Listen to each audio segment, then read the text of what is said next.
Hello, everyone. Welcome to the Matchbook Horse Racing podcast. And we've got a lot to look forward to and build up to this week. So this is the first of two podcasts coming your way. The second, incidentally, is going to happen on Thursday at 1 p.m. That'll be looking at the final 2 days of the Qatar Goodwood Festival, aka Glorious Goodwood.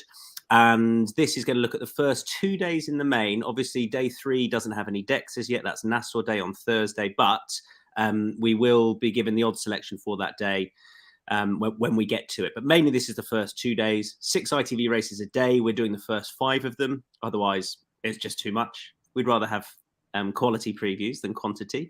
Adele Mulrennan and Charlie Poste are with me, and I think we'll get stuck straight in. Apologies for my rather moody lighting if you're watching me. Everyone else looks much more normal, but there you are. If you're listening on the podcast or if you're watching on YouTube, don't forget to give us a thumbs up, give us a like. And if you are looking for selections, if you want to go and give a quick check of where they are and what we fancy, head to insights.matchbook.com for a recap of all the selections. And that's across all sports as well. Insights.matchbook.com for that. Right. I think we'll get stuck straight in. We are going to start with the feature race each day. We're going to have prices for the first of the for the first day, and nothing, I'm afraid, for the Wednesday as yet, but the market will fill. So first things first, let's have a look at the feature race on day 1, which is the Goodwood Cup. And Kyprios Ascot winner is 2.82, Trushan 3.7, Stradivarius 4.1, Coltrane 11.5, 24.0, and bigger the rest. Charlie, hello, hope all's well. First things first, I guess Trushan He's 3.7. I feel like he's looking more and more likely to run. There was a bit of rain at the track today, and I feel like Alan King is just edging towards, as long as it's not more good than good to firm, this horse is going to line up. Yeah, it's quality, isn't it? I mean, what a racing prospect if they do. And like you say, everything that we're hearing now suggests that it's ever more likely that Trushan is going to line up and make it the 3 big ones taking each other on. For me, Tom, I mean, it's more, like I say, this isn't like a strong punting race for me, and it's a race that I'm really just going to look forward to savouring. I'm actually going to Goodwood tomorrow, and I can't wait. But I came down with Kyprios. I mean, I watched the Gold Cup back again and again, and for all that there was all this furore around Stradivarius and the ride he got, I'm not convinced he was as unlucky as was kind of made out. I thought he followed Kyprios through. Yes, he got checked in his run, but I thought he was out plenty early enough if he was good enough. And I thought Kyprios is the moral victor in the Gold Cup for me. I also thought, he had to be ridden a bit more patiently as they were unsure about the 2.5 mile trip. I think tomorrow, Ryan, I'd imagine he's going to ride him a lot more positively than he did round Ascot. And he's the young stayer on the up. And I'm going to take him to confirm form with Trushan and have just enough in reserve, and to confirm form with Stradivarius and have just enough in form in reserve to withstand Trushan as well. But it's a race to savour, and it's a marginal selection for me. But I've gone with the young pretender on the upgrade to see off the 2 older boys who are absolute superstars in their own right. Yeah, I mean, I can see it, and I can't really argue with the price. Adele, I'll come to you next because you're going for a place option, but one at a bigger price. Yeah, same as Charlie, really. It's not really a race I'd want to be going mad in to having a bet wise. I would absolutely love to see Stradivarius win, to be honest. I'd just love for him to see him go out on his last season on a high more than anything. Andrea gets on well with him. He's rode him a few times and he's won on him, especially around Goodwood. Everyone, they moan about having him in a pocket, but that's how everyone's kind of tried to get him beat over the years. And they'll try and do the same thing again with him. And I think if anything, there might be a bit more pressure on Andrea, who I have to say is not having the best of seasons, probably his worst seasons to date, Andrea. So there's going to be a bit of pressure on him going into that, trying to make sure he has him in a good position. Trushan, whether the ground it'll be soft enough for him. I did see that they've put on 8 millimeters of water, and I think they said they hadn't finished yet when I was listening to an interview today. So whether it'll be soft enough or not, I don't know, but we know he's a very good horse. So I've gone just for a place bet really with Coltrane, a horse who's really improving this year. He seems quite straightforward. You seem to be able to ride him anywhere on the front end, held up. So I don't think he'll be getting drawn into any tactical kind of rides. So yeah, just a horse at a place bet who I think still got plenty more to give, and I think he's, you know, all right, he's stepping up massively in company, but he's worth his place and what we've shown and what he's shown this season. So 11.5, I'll take a bit of that, the place value. And I just a flash up of those prices again. Now, I do think 4.1 Stradivarius. Like I've got a horrible history with this horse. I genuinely don't think I've ever called it right. I opposed him for years, and he won everything. And then I finally went with him on Champions Day one year, and he got beaten. But I can see that 4.1 is just too big. I quite like the fact that they're putting water on and there's been rain, because I still think it's going to ride pretty quick. And so Trushan's probably a horse I'm quite keen to be against at this stage. Kyprios should be favourite, and I really think Stradivarius at 4.1 is too big. I think the view is that he's gone and he's not as good as he was. He's slightly below that, but he ran a really good race last time, and he would have undoubtedly finished closer with a ride which gave him more of a chance. And so, you know, he loves it here. He's trying to win it for the fifth time. Jockey bookings wise, I'm not too worried. I just think he's too big at 4.1. So I'm going to have a small win bet on Stradivarius and probably get him wrong again. So there we are. Stradivarius for me, Kyprios for Charlie, and Coltrane a place bet for Adele. Anything to add to the Goodwood Cup, lady and gent? Good. I don't think so. I mean, like I say, I just think it's an absolute cracker, isn't it? And like the best thing would be if Trushan is there tomorrow to take them on, and yeah, be fascinating race to watch. Okay, let's move on from the Goodwood Cup. Let me tell you about the sign-up offer. First of all, it's the £30 welcome offer with money back as a free bet if your first bet loses. You may well know it by now. You place your first bet. If it loses, Matchbook will refund your stake as a free bet up to £30. The full terms and conditions are on the Matchbook website. 18+, be gamble aware. A reminder that you genuinely are most likely to be getting better odds with the Matchbook exchange. That's the nature of the exchange. And so if you want to have a bet, it's well worth opening up an account and betting on whatever you want to with the exchange. And if it's a bet up to £30 and it doesn't cop, you will get your stake back as a free bet up to £30. Okay, we move on to the Chesterfield Cup. This is the 150. Let me give you the prices. Oh, it's open, isn't it? Brilliant Light is 7.8. Legend of Dubai 8.0. Caradoc 8.6, as is Just Fine. Bell Rock 10.5. West End Charmer 12.0. I'll leave it there. And Adele, I'll come to you first of all. You, again, looking in the place market?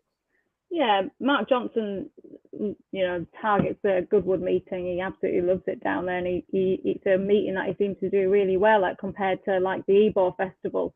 So I do think you want to be looking at a few of Charlie and Mark Johnson's horses this week, and this is a race that they've got a good record in. They've won it 4 times of late. So I've gone for West End Charmer because it's his first time back into a handicap since 2020. He's missed a bit of time off this horse. He's clearly not been the most straightforward.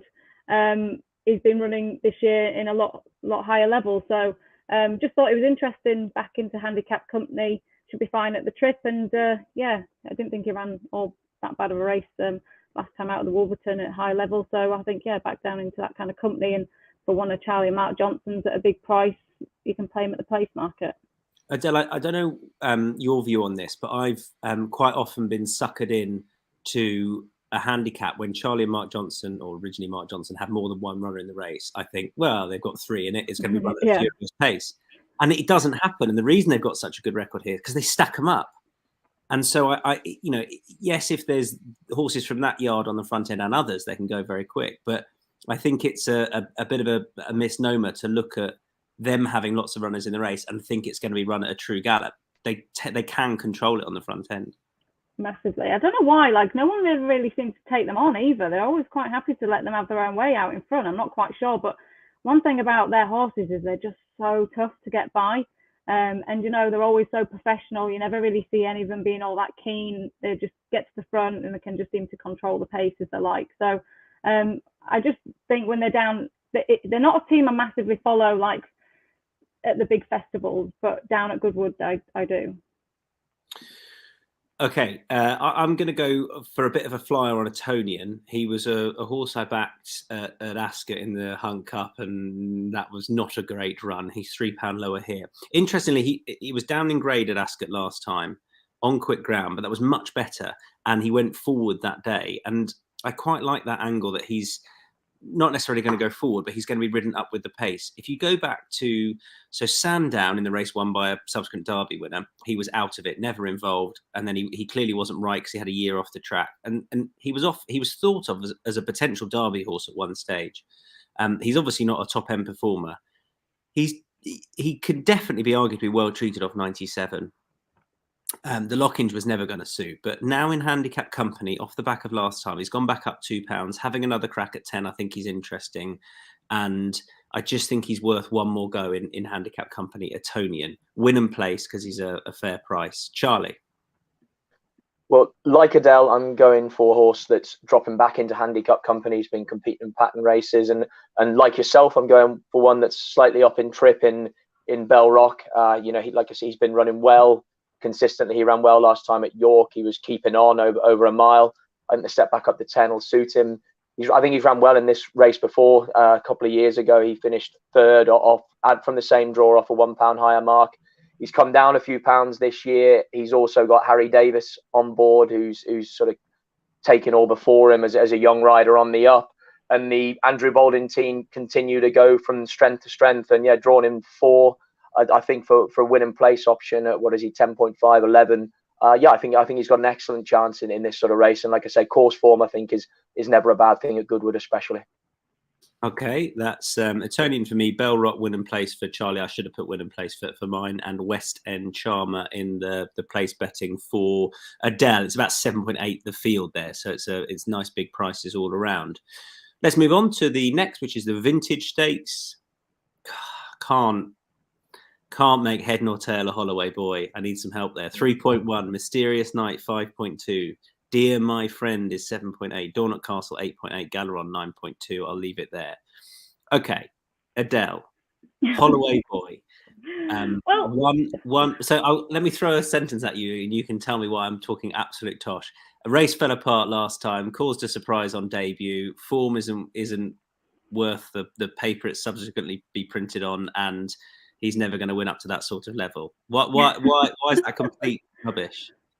Well, I couldn't, to be honest with you. Like, I understand about the race and form, and it fell apart. But like, he was a really good-looking horse in the parade room. I give him a mention on ITV. He was so professional. But even like before, what I'd shown of him on ITV, up in the pre-parade ring, he caught my eye so many times because he wouldn't look out of place against the older horses. Like, he's really physically well developed, and he's really, really laid back. I mean, I can't believe that horse would make his debut down there and act the way he did. He didn't even look at the crowd. He didn't look at anything. He just walked around like he'd done it 100 times. He's got such a great attitude, and I think he, from what I can gather from talking to Carl Burke and his daughters about him, he's very laid back at home, and I don't think he'd shown like that kind of exuberance as what some of the others have had. And I know he wasn't supposed to go there in the first place. He was supposed to go to one of the Sunday series, but just to get some badges and for a day out, he went to Royal Ascot. And I know, to be honest, I was looking, I was thinking, the race, was it that great? It fell apart. But what other he didn't do a really lot wrong himself. He's ridden patiently, he picked up well, he looked really professional. Sees the trip out well. He might even get a little bit further. So why not? That's why I'm just sticking with him, because I didn't think there was that many negatives about him in his performance when you just look at him. Yeah, I just find him really difficult to get a handle on. It wouldn't surprise me were he to be comfortably the best of these. So that's why we need him. I need him to win so that I can kind of know where we're at with him, because we don't really know, do we? But I heard he's come out of the race well. And he's showing a lot more, like he's sparked up a little bit, which is a good thing. So it's not that I want to take him on at all. I just think the price about Mysterious Night is enough for me to have a go on him. Obviously, his debut form is good. For all Dark 30 came out and disappointed in the Chesham. I suppose I'm slightly worried that he not disappointed on quick ground at Newmarket last time, but I don't think he looked as comfortable. So that's a niggle, but I definitely think he wants to step up in trip, and I think he's, given the route they've gone with him, I think he's probably considered quite good in amongst a very good bunch. So he's just a big enough price for me to argue he should be a bit closer to Holloway Boy in the betting. So it's a small win bet him for me. Charlie.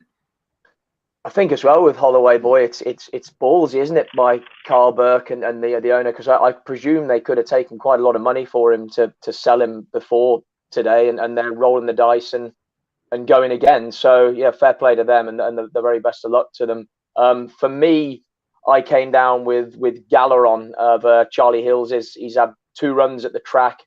He obviously won impressively on his latest start and beat Trillium, who I think we're going to see in the Molecomb later on Wednesday. And yeah, I just was really taken with the way he saw it out over 6. He's stepping up to 7 tomorrow, which I don't think is going to be any bad thing. He hit the line really strong. And yeah, I mean, even his first run behind Royal Scotsman has worked out incredibly well. There were stacks of winners in around him. And like I say, he came forward from that and beat a decent yardstick in Trillium, who was impressive at Newbury next time out. And like I say, the step up in trip is going to suit him well. And yeah, at the prices, I just think win and place, when a bit like yourself, I want to see Holloway Boy do it again before I completely believe the hype, Tom. Yeah, I think it's interesting. Like Adele says, you saw him close up in the paddock and like the look of him. I sort of want him to be really good. So so we'll see. Yeah, weirdly, I hope, Charlie, you and I look stupid, and Adele's absolutely right. I think that'd be good for the sport as well, given that he won at Ascot. Yeah, I completely agree with that. With that. But yeah, I mean, financially, hopefully, we are spot on. But yeah, it's never a bad thing, And then it's a great story. Like I say, Carl Burke's going from strength to strength, and they've done this before, where they keep a share in the horses and they get well rewarded. So the best of luck to them, because like I say, it's a ballsy thing to do, to keep rolling the dice. Next up then at Goodwood after the vintage is the Lennox. Adele and I are in agreement here, and Charlie's looking at last year's winner. That's given it away, hasn't it? Sacred is 3.0, Lucelle is 5.8, Pogo 7.2, Kinross 8.2, Lanacash 11.5, bigger prices thereafter. Well, go on, Charlie, then you can make the case for last year's winner. Yeah, I mean, look, ground is a concern. For sure, I think he is better on slower ground, as we saw last year. But he did run very well in the Platinum Jubilee at Royal Ascot over 6 on much quicker ground, and was only probably a length and a half behind Sacred. And my theory about this is that whether Sacred is the best horse in the race, that from her draw she's going to have to switch, be dropped in, and whether she finds some trouble in running on this track. And I just thought Kinross is slightly more straightforward, slightly more tactically versatile. We know he loves the track. Like you say, he won this race last year, and it was just, again, it was more a price thing that he's a good few points bigger than Sacred. He wasn't that far behind her. Sacred is also good first time out. I don't think there's any reason to particularly believe she's going to improve significantly for a run being under her belt. And like I say, this track is synonymous with traffic issues, and I just wonder if she might find a bit of trouble dropped in from her wide draw. Okay, and then Adele and I are with Sacred. Go on, Adele, you can make the case first of all. Well, I suppose having your reappearance run at a Group 1 level is always tough, isn't it? And although she looked fit enough, she's more than, she's going to come on for that, surely. And I know she goes well fresh, but sometimes I think these fillies, as they get a little bit older, they kind of, save a little bit for themselves. So I'm hoping that the run under a belt will have done her good, and the stepping back up to 7 furlongs will be a plus. And the one thing about Goodwood is I do think you can ride a little bit of a waiting race. So as long as Charlie has said she gets a clear run through, I think she's got she's got a lot of ability. So I think she'll be absolutely fine, and she's a very worthy favourite. And I don't think she was that bad at 3.0. I'll quite happily take that. Yeah, watching the race back last time, I thought she ran great. She just got tired, didn't she, the last furlong? Yeah. Well, looked it like she just kind of ran out a little bit of steam. Yeah, and I thought the track would really suit, and the race would really suit a stiff 6, and I think 7 is probably what she wants. 7 here will be fine. I think there's every chance she's the best horse in the race as well. Do take the point about there's a slight worry about her run style. She's a really strong travelling horse, and I think that she just didn't travel that well over 6 at Ascot. Whereas I think over 7, the pace of the race, she'll travel much better and then give Tom Marquand options. I'm hoping anyway. I think she's solid enough. Not a massive bet, not best bet material at that, but yeah, solid enough selection. That's the Lennox. 2 shouts for Sacred, 1 from Charlie for Kinross. And then the Nicholson Gin Handicap is the 410. A nice big field sprint handicap. Prices as follows. Incidentally, on the comments, if you've got any selections or anything you want to ask us, please do get in touch. Let us know. We're going to have time to answer some of your questions if you want to put those in. Dusky Lord, sorry, start at the top. Celsius is 6.0. Dusky Lord is 6.2. Equality 7.4. Atalis Bay and Night on Earth 9.6. Stone of Destiny 11.0. Indian Creek 12.5. Bigger prices the rest. Right, Adele, you can start here with your selection again in the place market. Yeah, just a tricky enough race. Celsius, interesting because I think Tom said that he's a horse that wants plenty of time in between his races. So I'm not quite sure. 18 days, is that long enough? I don't know. It was 3 months before his previous one, so I don't know, because he's been an on-runner a few times, hasn't he, on a self-cert. Whether there's just something not quite right about that horse, I wasn't quite keen to have a go at him. So I'm looking for a horse who's really consistent. So that's Indian Creek and big price, 12.5 was it? So for the place market, first time over 5 furlongs, which is probably the only kind of question mark, but a horse that's kind of shown plenty of speed to suggest that is worth trying over 5. A horse that has only finished at the first 2 on 2 occasions this year. Why not play him at the place market? You've got Sylvester de Souza on board. He's going to give 110% Sylvester, and the horse kind of travels well enough and kind of doesn't always find all that much at the last furlong. So I've just thought interesting and want to play at the place market in a race that I just think is quite tricky. Any view on where you might want to be drawn, Adele? Do you have any hard and fast rules about the straight course at Goodwood or not? Not really. Like when you look through, you think, oh, do you want to be drawn? Do you want to be drawn low? And then you see the odd one win drawn high. I just think that horse seems to be able to be ridden anywhere. I think as long as it's kind of like ridden quite prominently. Sylvester is kind of a jockey that I would say would always usually go quite forward anyway. So I didn't think it was. I didn't know what Charlie thinks of it, but I thought probably I'd look to be low, but they can win from wider. Charlie, what are your thoughts? So Stall's a stand side here. So Indian Creek is 15 of 15. So actually, it's going to be bang up the stand side rail. Yeah, and but my selection, Night on Earth, is going to be right alongside. I mean, it is a tricky one. I think Goodwood. I think probably what is key is having pace around you, something to take you into the race all the time, and maybe that's the more deciding factor. So there's every chance maybe my selection will just give Adele's a lead because Night on Earth has bags of toe, and he's been very shrewd connections. Mick Appleby and the horse watchers, and he's down below his last winning mark. And I just thought he was slightly eye catching the last time out at Newmarket in the race that Celsius and Dusky Lord ran in, as in he sort of ploughed a lone furrow up the stand side rail and led them for an awfully long way and just got sort of nabbed and I think he ended up finishing 5th through the last sort of 100 yards. And I just wonder if he's finding his way back to form. He ended up off a very high mark at the end of last season. It's taken a bit of time to get his confidence back, and this track could just be made from. He looks to have loads of boot, and if he can get out the gate and get rocking and rolling, then maybe he could lead them for an awfully long way in this. But again, it's more a win and place tentative selection because I think it's wickedly competitive this and very tricky to kind of work it out. Yeah, one thing I'd add on the draw, a bit like the dash almost at Epsom, is the preference tends to be that you want to be stand side, higher numbers here, like at Epsom, and then the counter to that is if you're on a hold up horse, you can definitely find trouble. They can find themselves coming through, but that will be a slight worry if you're on a hold up horse. I've gone the other side, low, where it definitely can pay to be, as Adele says, and you can. I think you want to be up on the speed there if you can, and I thought Lord Ridderford fitted that bill pretty well. Previous course and distance winner, that did come on soft, so different sort of ground here, and that's a slight concern. He's never completely proven himself with a very sound surface. I don't think he'll be too far away. For all I think he'll he'll go forward necessarily.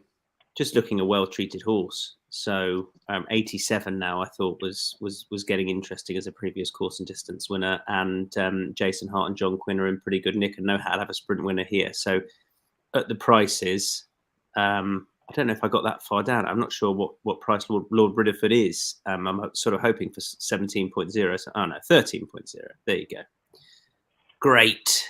But that was a little bit bigger. It had been a little bit bigger. But I still think that's fair enough. Win and place, 13.0. Lord Ridderford. Is that day one done? We've absolutely day one done. Yeah. Charlie, Adele, nothing on the document. Do you have any other bets between you on Tuesday? You don't have to. Not for me. I spent that much time working through the races we were looking at.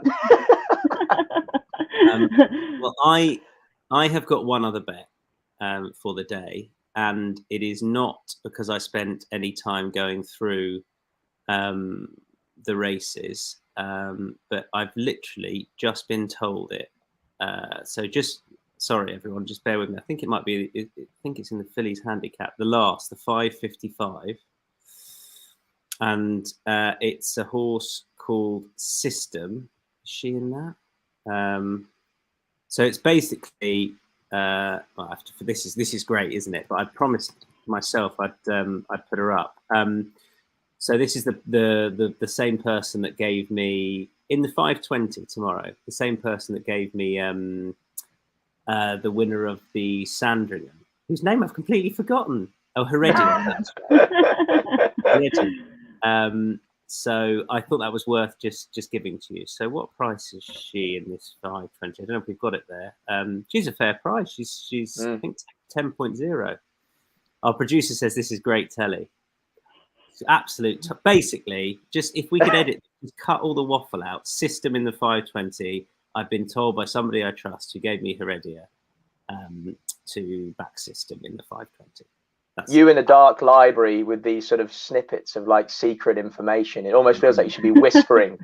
Yeah, it's like an episode of Cluedo, this, isn't it? Yeah. Anyway, there you go. Right, Ben. I thought that was really good section, really solid. Charlie, your best lay. I'm offended. Your best lay is Adele and My Fancy. Look, no. I'm probably going to end up with massive egg on my face, but I told you that the theory behind it is like I say that I completely respect Adele's opinion, and she was there, so she saw her in the flesh. So maybe she will improve for the run, and in which case I'm probably in big trouble. But I just thought that she might not come forward that much, and this track might pose some problems. So I put her up as my best lay, and on the counter, Kinross is my best bet because last year's winner, and like I say, I just thought the prices, he ran perfectly fine at Royal Ascot, and maybe he might just take a couple of runs to come completely to the boil, and he might repeat last year's victory. Adele, your lay of the day. Yeah, I'm sorry, Charlie. I'm going to go for one of Charlie's Kyprios because just thought I thought the steady pace probably helped him down at Royal Ascot, and I just thought he looked a little bit workmanlike at times, so I wasn't quite sure how he'd cope with that kind of twists and turns of Goodwood. So to be honest, I was struggling because I really fancied Acrid, so I wasn't going to lay her, and everything else kind of a little bit bigger price, so I've gone for him. It's all out war between you two. Yeah. we were all teammates as well. I mean, I can't believe this, to be honest. Yeah, I know. I'm going to lay Celsius a place. So I think what was it, 6.0, I think. I know Celsius is course and distance winner, but I thought he was a bit disappointing last year over this distance, and he can be a bit of a hostage to fortune, although he was better away last time. And I hadn't really considered the point that Adele made about wanting gaps between his races, and this is just whatever it was under 3 weeks later. So that sort of adds a bit of fuel to the fire. So I'm willing to lay small stakes Celsius in that sprint. Right, best bets. Adele. Sacred. Sacred. Yeah, I think she's the best horse in the race. She's a really strong traveller, so hopefully she'll give kind of Tom plenty to work with in the race, and hopefully they won't get kind of stuck in any trouble. So Sacred for me, 3.0, not bad. Okay, I'll go 10.0 about system because I'd rather trust solid information than any of my form study. And your best bet, Charlie? Kinross for me, yeah, for all the reasons there that I've given about being against Sacred and hoping that he's going to repeat last year's victory. Done. That's Tuesday. Done. Right. Wednesday we go. We're going to start with the Sussex Stakes. I was meant to get prices up and I haven't. So that's very naughty. So I tell you what. First of all, Adele, you can discuss Baid. I don't know whether you make Baid a bet when I give you the price, but he's going to win. That's what I was waiting on. Waiting on to see whether he's worth it or not. One job for Wednesday. Look, you know, I think they're going to step him up out the in trip. He's just a wonderful horse. Like, I know everyone's kind of comparing him to Frankel, and he's going down the same route before heading to the Juddmonte. 1.18. 1.18. That's all right, isn't it? I think that's okay. That's good. That's fine. No, Sure. I don't think so. Someone must have a lot of money if they're steaming in at 1.18. Crikey. Yeah, but to put in multiple bets, it'll be fine. Yeah. Just doesn't get beat for you, right? Surely the biggest certainty of the week, no? With having no Caribus in there. Like, he's just, you know, if someone says to you, what's your best bet of the week? Surely it's going to be him. He's just got everything. He's got, like, what negatives is there really for him? Handles the track. I think that's the point. He's got a great mind. It's so disappointing that Caribus isn't there because it would have been interesting to see what price he was with him in there, wouldn't it? Yeah, well, exactly. I think more like something like 1.7, something like that. And I think what would have been so interesting is where they'd have been drawn relatively and the tactics. I just think Baid is so solid. You could probably put him anywhere. I don't have a. The interesting thing is him being against the 3-year-olds for the first time, but I can't imagine that being too much of a problem. Then you've got the Japanese horse as well, but I just think he's the best bet the whole week. Look, I don't have a betting view on the race. I'm boring. It's just not interesting enough from a betting perspective. Charlie? I completely agree. I mean, I just was maybe looking at alcohol free without the favourite. I don't know, what would you get? Sort of 2.25, something like that. I don't know. As in, you know, she looked great in the July Cup. She obviously won this last year. She's an incredibly versatile mare. And yeah, I mean, I agree with you both. I mean, I think Baid is an absolute certainty, and I don't think he's going to be beat. So it's more looking for a value option, looking away from taking the favourite out the race. And of the rest, I'd probably be quite strong on alcohol free to beat the others. Of course, I don't think she'll beat Baid, and he looks a very, very good horse. It just, the only frustration I always think with Baid is he seems to end up in a lot of situations where nothing really ends up taking him on, and therefore I think the comparisons with Frankel are quite difficult to stomach at the moment for me personally, because he seems to win. He's obviously a very special horse, but I don't. Has he really beaten anything that brilliant this time round? It'll be when he goes into the Juddmonte, won't it? We'll kind of get to see a little bit more about him and what have you. Yeah, and you can only beat what's there, so I'm not taking anything away from him. But I think comparisons with Frankel, it really irritates me, to be honest, at the moment. You know, he's a very good horse, but like you say, I can't wait for the Juddmonte and see maybe something that actually is a top notch it go up against him. I was very I don't know where I was, but I was bored. I wasn't working when he won last time, and I tweeted something like, when can we start comparing the horse with Frankel, asking for a friend, just to see. I mean, I don't believe that at all. Anyway, people really went for it. You were looking for a nibble. You were completely looking for a nibble, like clickbait out there. Yeah. Nibble. I got a bite, and they took the rod underwater. Jesus. Anyway, he's not there yet. One thing which I find fascinating is he's a seed of stars.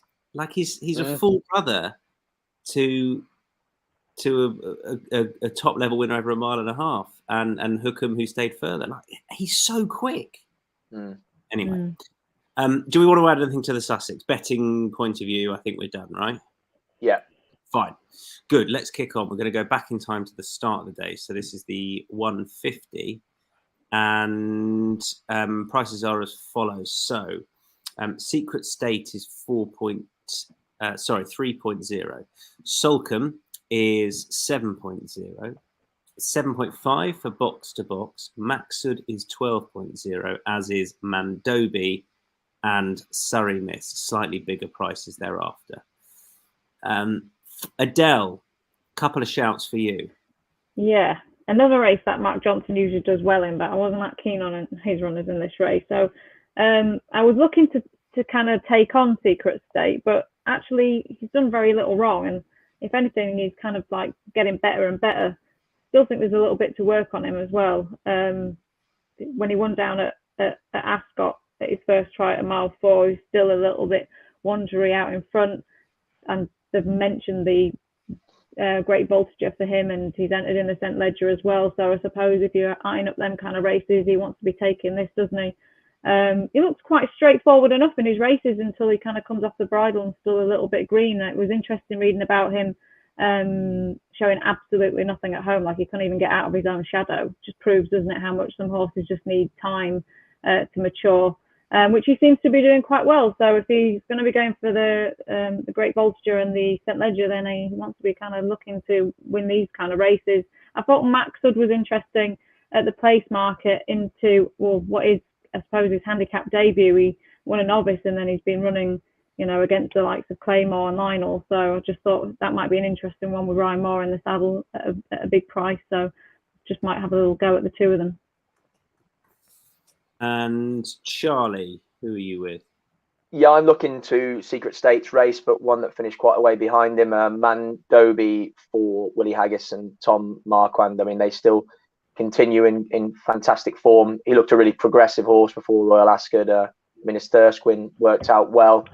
And I just think that race he was drawn wide and he didn't really get any cover and he had little chance. I think almost all the main protagonists in that were sort of handy down the inside and like he actually wasn't beaten all that far. And again, it's just price related. You know, I think he's 10.0, something like that. And you know, like I say, you take that run at Royal Ascot out of the equation, I think he'd be half the price of what he is now. And I think he's drawn inside now 6. Tom should be able to ride a much more regulation normal sort of race on him, and yeah, I'm gonna back him to get back on the upward curve, and he's at a price where I can play him win and place, you know. Let me confirm that price for that price for Mandobi, 12.0 off the back of that handicap debut last time. I am going for Johnson here, 2 in the race, and I couldn't really make a case for Luminous Night.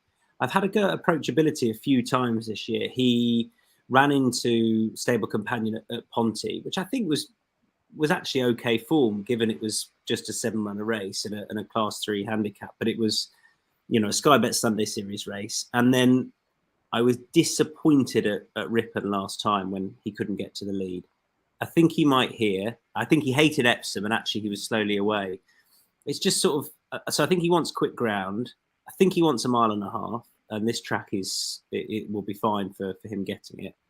And I'm just going to chance him one more time, probably. If it's going to happen, I think it'll be at this track where hopefully he can dominate or won't be too far back. I definitely think he'll be in there pitching, entering the straight. Whether he gets caught late or swamped late, I don't know. But I think he'll give you a good run for his money anyway at that sort of price. Thought he was too big to go on back to around about 19.0, definitely win and place approachability. Okay, let's move on to the Oak Tree Stakes. So this is the 225. Just get prices up for you now. And it's a massive field here for the race. I'm sort of half surprised there's this many in it for the Oak Tree. So Soft Whisper heads the betting at 5.5. Good old Heredia is in there at 6.0. Prima Baccio is 9.0. Bounce the Blues is 9.5. Samaram is 11.0. The French Raider benefits 13.0, as is Oscula, who's making a quick backup off the back of Saturday, just getting touched off by Jumbly at Ascot. And that's where we'll start, actually, because Adele, you make her a place bet. Yeah, I mean, with it being such a big field, and there was nothing really that was like that kind of like struck on. So I just think with her, you know what you're getting. She's really tough. You know, she's a real kind of strong listed Group 3 performer.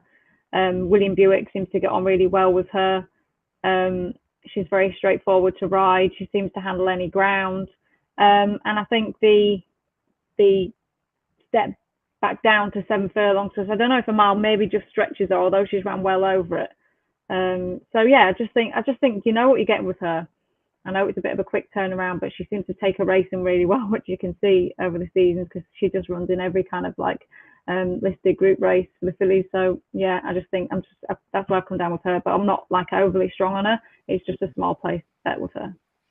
Okay, that's a skewer for a place bet. Charlie, I know you're no bet. I am win and place at 9.0 with Prima Baccio. I think that there's a case to be made for her form being just about the best in the race. I'm not keen on Heredia in a race like this personally. I worry about her at this track.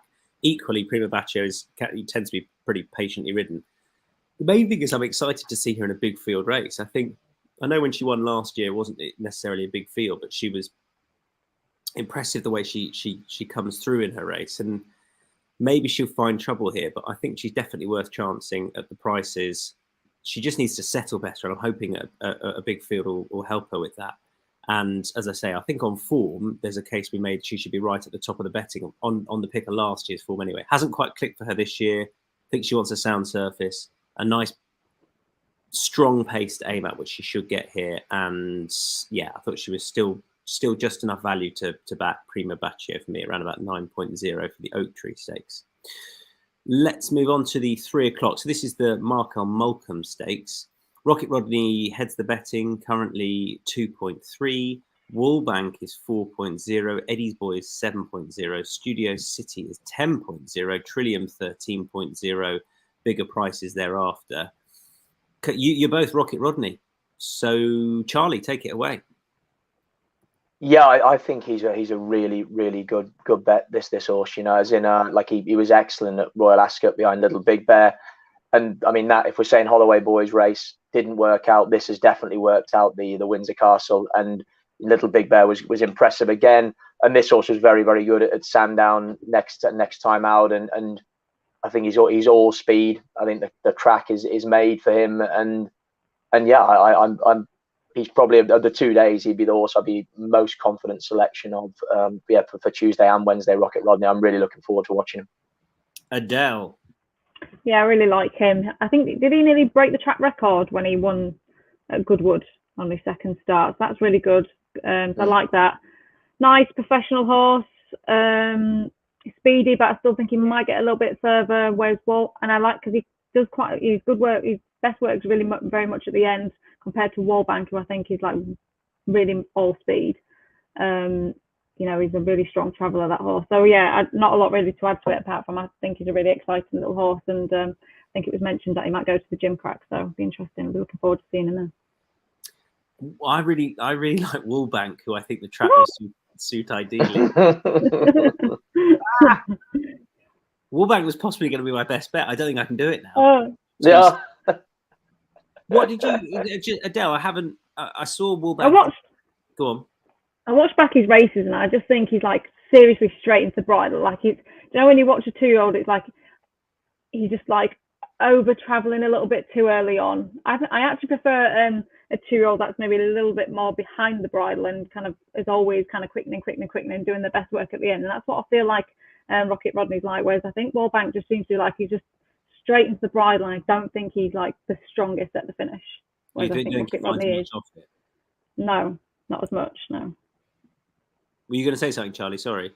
No, not at all. I was listening in. I mean, whether this track might suit better than Ascot for him, then in that case, it's probably not as stamina tapping track. Possibly if we're trying to make you feel positive. That's my angle. Right? That's what it is. I just hope this track really suits him. It's not definite. He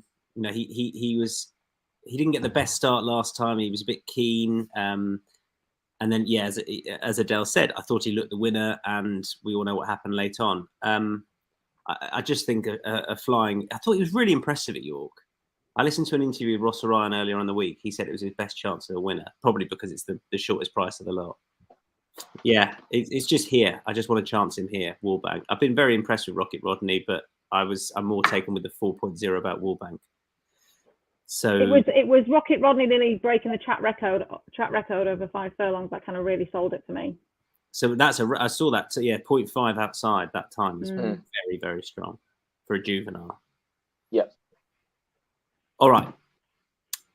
You two are probably right. I'd listen to them, everyone, to be completely honest. We've done the Sussex. So now we've got the EBF Fillies Handicap. This is the 410. And prices are as follows. So C Speedwell is 5.5, 6.0 for Natasha. Peripatetic is 7.0, 7.5 for State Occasion, 9.0 Lyrical Lady, as is Maristica, and then we're into double figures. Okay, Adele, straight back at you. Yeah, I mean, again, some of these Fillies handicaps, I'm just kind of like shaking my head thinking and going around in circles with some of them. I can see why C Speedwell's, the price she is, but I don't know, her form's not all that great from even the win at Kempton back last December. So I've gone for one that is a big price to play at the place market. She's proven at the trip. She won a Class 3. Look, she went up. They ran her in a listed race at Sandown behind Grand Dam, and Oscula was in there, and she went up £11 for that. She's clearly got a bit of ability based on that. So, kind of looking at her really, I'm not all that sold with some of them. I thought some of them need to kind of show a little bit more than what they've been showing, and I thought Lyrical Lady showed enough in a listed race to suggest that she's capable of winning something like this. So, I'm just very, very small stakes on her. Yeah, I'm small stakes as well. Fair enough. Charlie, are you small stakes with your selection? 100%.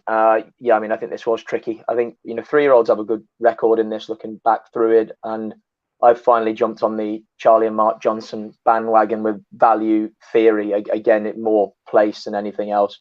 She was rated 94 after a juvenile season. She actually ran okay in a Group 3 at the track, and she just seemed to be on her way back a little bit at Nottingham not that long ago, 15th of July, finishing third. She was keeping on over a mile, so the step back up in trip should help. And I looked through it, and I didn't think there was stacks of pace in this race as well. So, whether Franny Norton can get her out the gate and get her on the front end and try and sort of, stretch them from the front, as we've sort of alluded to that the Johnson team so often do. They get an easy lead, stack them up, and then kick coming down the hill. And yeah, it's not a confident selection. It was just in a wide open race where I think you can pick holes in plenty of them. I think she might nearly be the outsider of the whole lot, and she just could be finding her way back a little bit. And like I say, she has a bit of course form to get to boot as well. So a tentative selection, but yeah, Value Theory for me, win and place. Yeah, she'd be 15.0, so a nice big price. Mine is like a smallest possible stakes if you want to have a go at something. Gamble responsibly. Natasha at 6.0. Probably win and place as well. I think it's an easy enough case to make that, she ran in the Marcel Boussac on heavy ground. She went right out the stalls, ran a stinker. Prior to that, she looked pretty good. Her form was good. And I thought she shaped with a lot of promise on the reappearance. And the main angle there is that she got another forward ride. It might be that she wants a mile and a half, but I think she'll get a forward ride out of 6. I think she'll be in there pitching. And why won't she take a nice big step forward for that first start of the season? So I can definitely see her featuring. She's just enough juice as a win place bet, but it's a bit fence sitting, I must admit. Okay, let's move on. I've just seen a comment from our producer, Daniel Hussey, who says, "Is Baid the new Frankel, Charlie?" yeah, he definitely isn't, Dan. Get real. He's even risen to that bait. He's even a bit pissed. I love it. Please, can everyone? So Charlie Poste. What are you on Twitter, Charlie? I'm at Charlie Poste. Yeah. At Charlie Poste. Oh yeah, you got your whole name. There. Everyone, just write to on Sussex Stakes Day at Charlie Poste. Is Baid the new Frankel? I think it's really important. I'll respond to every single one of you. Don't worry. Yeah. There you go. I promise. And think it's very important that happens. Okay. I no other bets for day 2, right? Yeah. I wasn't told any, so I haven't got any. Best lay for day 2. These are days 1 and 2. So you've got so Adele, you're sticking with Kyprios, I know. Are you Charlie? You've got a different one. Yeah, I put the Platinum Queen up of Richard Fahey's.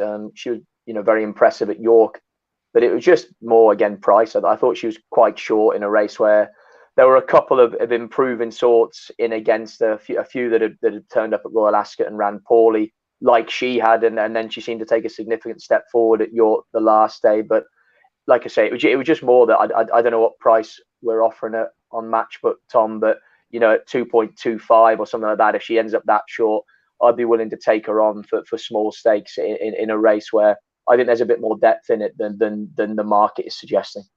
Yeah, 2.5. 2.5. So short enough, I guess. That's right. You're happy with that, right? Yeah. I'd actually, 2.5, I'd take her on as well. I just thought, like, she raced very freely at York. The track might actually be ideal for her, but it just wouldn't surprise me if one of these other fillies a bit further down the market could improve a little bit on the back of a below par run at Royal Ascot.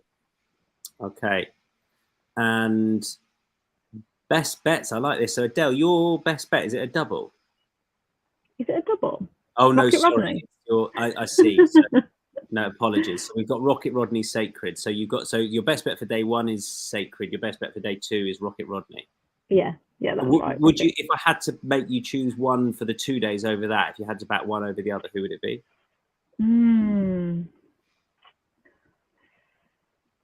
Hard one. Maybe Rocket Rodney. Okay, Rocket Rodney. Just to kind of annoy you because you're Wallbank. Well, I'm not. I can't. You can't change your mind now. You've both tempered my enthusiasm, so I'm going to stick with my best bet as System. It was going to be Wallbank, and I'm now. You've got me running scared, both of you. So it's my best bet across days 1 and 2 is System in the 5:20. And Charlie, your best bet. Yeah, we're agreeing now, Adele and I, and Rocket Rodney for me. And again, if you force me to choose between him and Kinross, I'd be Rocket Rodney as my best bet across the 2 days. Okay, good. All about the Rodders. Okay, some Thursday best bets then. So you're looking in the feature, Charlie. I like it in the Nassau. Yeah, do you know I was nearly. And I wasn't brave enough. I was nearly going to put Nashwa up as a lay in the Nassau as my best bet for Thursday. I just think all of a sudden there's sort of cracks coming over these 3-year-olds about whether they're quite as good as sort of everyone was sort of wanting to make noises that they were. I think that's interesting. I genuinely think that's interesting. I was slightly more against than with. Just because I wasn't brave enough, I put Dreamloper up of Ed Walker, Kieran Schumacher. I think they said the ground was too soft the last day in Ireland. She was a Group 1 winner before that. And I think you've said, even though they're putting water on, it's going to be quick ground, so she can have no excuses under those conditions. And because I was too cowardly to go all out and put Nashwa up as a lay, I've sided with her as a bet in the Nassau against Nashwa. But I wouldn't be 100% convinced really quick ground round Goodwood is going to suit Nashwa. She's been busy through this part of the season. Granted, she's had a month off since the French Oaks. And like I say, I just think right now that it's fair to say at the moment that for all that everyone was very positive sort of before the Derby and the Oaks or in the aftermath, there's sort of question marks starting to creep in about whether the 3-year-olds are quite as good as we believed. And for that point alone, I'm willing to take her on. And like I say, I was nearly going to put her up as a lay. So Dreamloper is your sort of official selection. Then Wynnum Place at about 11? I think so. I mean, I think she's big enough for that, Tom, isn't she? So which is even better from my point of view. Yeah. Okay, Adele, any other bets for Thursday? Depending on what price he is, I'll probably have a little look at Who You Mal. I think they're looking to run him in the St Ledger out there before he goes out to Australia. It'll be his first run for George Bowie. They paid 1.2 million for him. So his form, obviously, with the Derby. Do you know what? It also, because I got to look at him quite a lot this year when I was covering for ITV doing the paddocks, and he's a horse that has always kind of like I've been taken with, and now I kind of look at him and think, you know, do I really want to be tipping him up? He's a good-looking horse. So I just thought I'd have a little bit of an interest with him, with Who You Mal, see how he runs on Thursday. That's in the I was going to say 4.5. Who You Mal. 4.5. I'll have a little nibble with him. That's in the Gordon. I'm probably gonna. I'm quite taken with New London as a bet in that same race. The prices are Adele is 3.25. I was impressed with what he did last time. The Chester run, he ran okay. Just changing the guard was too good and got a better ride on the day. But ultimately, he's 3 from 4 this horse, and I'm looking forward to seeing him back over 1.5 miles. I think he was thought of possibly as their Derby horse at one stage. Obviously, they swerved that race and won a handicap with him at Newmarket. But I'm looking forward to seeing him going back up in grade. And the other one I don't know is definitely going to run is Noble Style.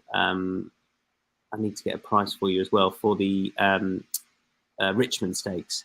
Noble Style is round about 3.0, and obviously he's got the form of Woolbank, who's going to have won the previous day, and he's a Kingman who struck me as well. Whatever he did over 5 when he won on debut, like he's going to want further, and he's over 6 here, and I think he is pretty highly regarded. So yeah. I'm gonna have a go at that horse in the preceding race in the Richmond Stakes. Giles says, I think Who You Mal's Derby form may be a flash in the pan. There you go. What would you say? I thought the horse ran great. I guess it's whether how good you think that Derby form is. It looks pretty good, I guess, even though Westover was disappointing last time. What do you say to that, Adele? I don't think Who You Mal's done a whole lot wrong though, has he this season? Like he's kind of held his own against what is supposedly our top 3-year-old. So I can't really fault. I had a look through and I thought, you can't really fault him really. Westover, I understand. But I mean, it's been a little while since he's ran. That's the only kind of thing. But like I said, he was a horse I was really taken with a few times in the parade ring. You know, he really does catch the eye, and he's a real nice look. He's really good looking physically. I just think his price was kind of putting me off early on in the season. I thought, there's no one like him. But listen, they paid enough money for him, so he wants to be doing something, doesn't he? I'd love to hear the conversation if he does run disappointing when you're stood round after you've paid 1.2 million quid for him. You know, it's frightening. Amount, It'd probably go something like, shit, mate. The only thing I would say is with those territories, are they not supposed to be suited even more by cutting the ground? Is that right or not? Did I read that somewhere? I don't know. Oh, I don't know, do they? Quite possibly. I think again, which I thought was interesting from a purchase point of view for Australia. Yeah. Right. I think we're done. We got there. Well done. In under an hour as well. Adele, thank you. See you soon. You're Goodwood bound at the end of the week, are you not? Friday, Saturday, yeah. Lovely job. Charlie, pleasure as always. Thank you very much. Cheers, Tom. Chat to you again soon. Go to insights.com, insights.matchbook.com for a recap of all the best bets. They will be up there probably from tomorrow morning for the first couple of days of the Qatar Goodwood Festival. And we'll see you at 1 p.m. on Thursday for our preview of days 4 and 5. Bye-bye.